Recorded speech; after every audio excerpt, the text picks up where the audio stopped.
in many ways, what's happening in the Middle East, and in particular with Gaza right now, we have some moral responsibility for both sides in a way, because we provide help and funding for both Arab nations and Israel.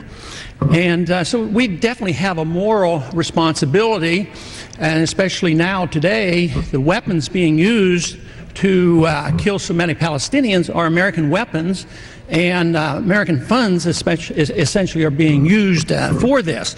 But there's a political liability which I think is something that we fail to look at, because too often there's so much blowback from our intervention in areas that we shouldn't be involved in.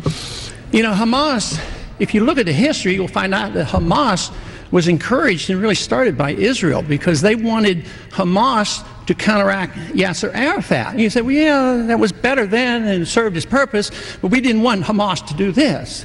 So then we as Americans say, well, we have such a good system, we're going to impose this on the world. We're going to invade Iraq and teach people how to be Democrats.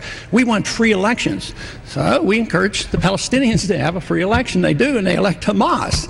So we first indirectly and directly through Israel help establish Hamas. Then we have election. Then Hamas becomes dominant, so we have to kill them. You know, it just doesn't make sense. During the 80s, you know, we were allied with Osama bin Laden.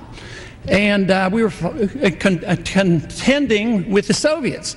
It was at that time our CIA thought it was good if we radicalized the Muslim world.